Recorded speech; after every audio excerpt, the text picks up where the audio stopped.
Contrapunto Primera Emisión. Contrapunto Primera Emisión. Y en nuestros micrófonos de Huancavilca 830M, el señor doctor René Ortiz, hombre de petróleo, hombre que toda su vida profesional, yo diría, y él lo va a afirmar o me va a decir que estoy equivocado, pero una buena parte de su vida ha estado vinculado al sector petrolero. Yo recuerdo que nos representó en la OPEP mucho tiempo, y entonces estamos hablando, creo que con la persona indicada, mi estimado Lenín y Patti, porque queremos saber, los ecuatorianos, a través de las ondas hercianas de Huancavilca, con sus oyentes, realmente qué está pasando en la producción, en el sector petrolero, que es ya no el primer concepto de ingresos de divisas, sino los tributos, los impuestos. Y llegó un gerente, el señor Ojeda, y en menos de 4 meses se fue. Y no nos dio ninguna explicación. Pero por ahí el ministro de Hidrocarburos, el ingeniero Pérez, que está muy ponderado, que conoce mucho, según los expertos, nos ha creado una serie de expectativas aparentemente positivas. Pero usted, que conoce mucho de esta actividad, coméntanos un poco, doctor Ortiz, bienvenido a Huancavilca. Buenos días, señor economista Chica. Me complace muchísimo con participar en su programa. Permítame saludar a su distinguida audiencia y comenzar señalando que, en efecto, no la renuncia del gerente general de Petroecuador tiene que ser tomada más en el contexto no de un sacudón interno dentro del sector energía que maneja el gobierno, sino más bien un tema de definición del señor Ojeda de no estar en capacidad de manejar esta industria de la refinación y del comercio de petróleo en el Ecuador.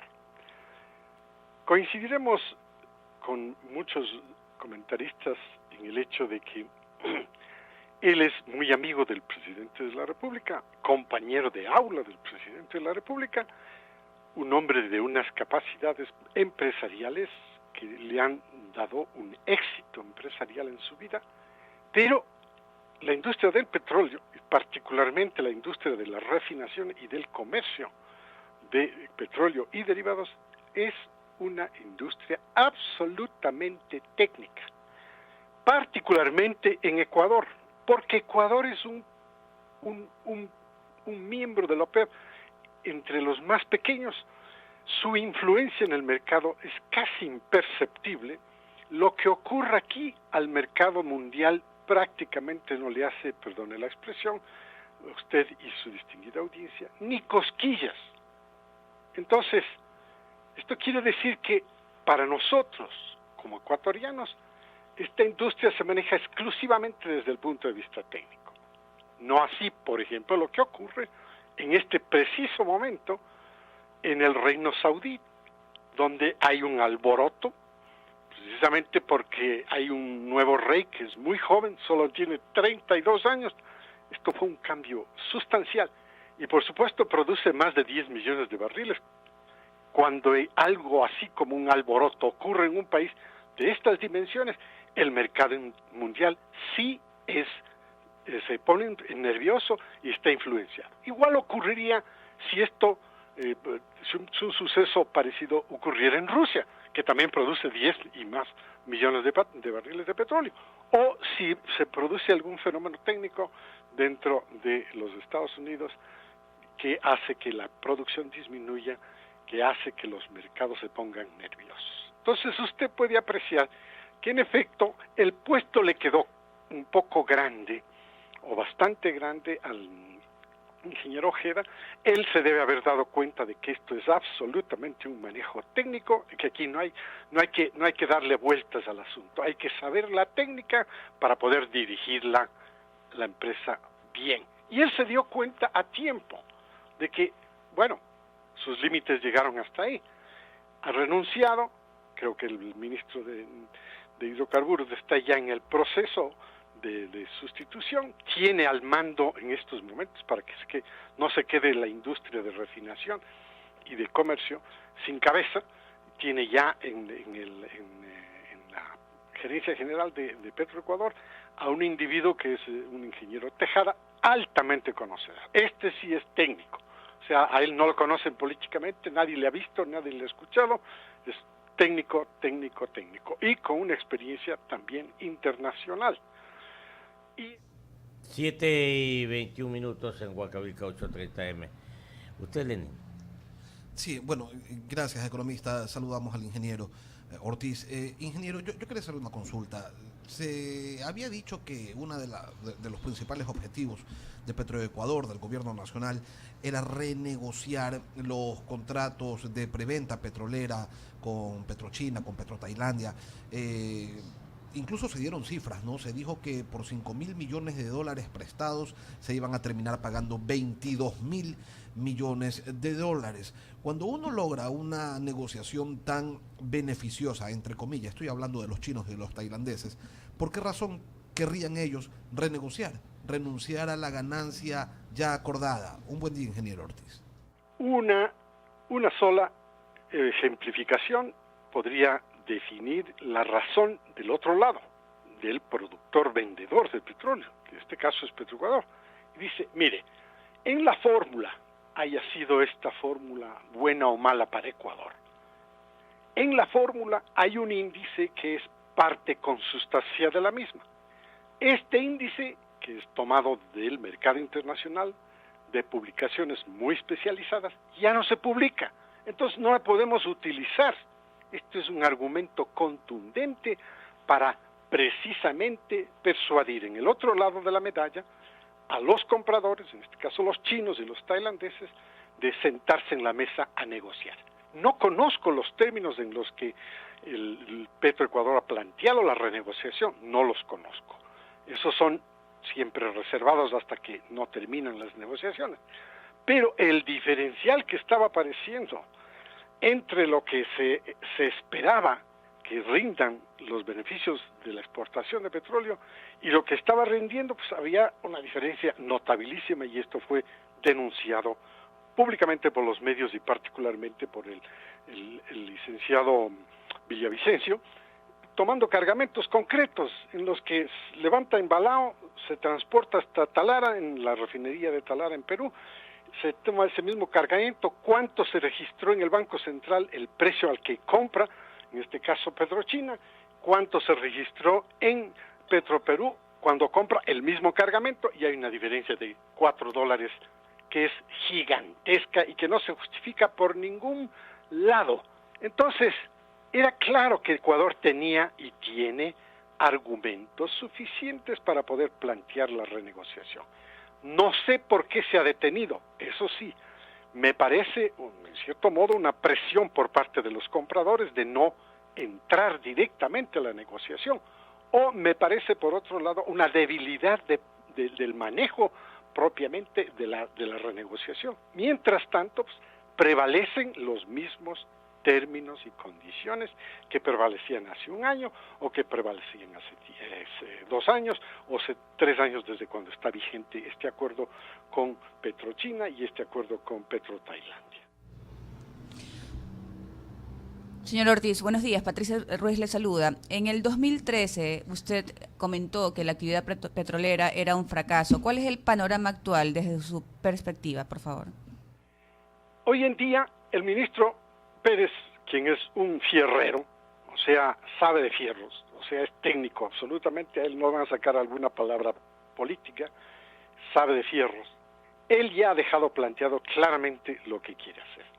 En el lado de la producción de petróleo, o sea, Petroamazonas, porque está dividido en 2 compañías estatales, Petroamazonas en la producción de petróleo y Petroecuador en la refinación y comercio de petróleo.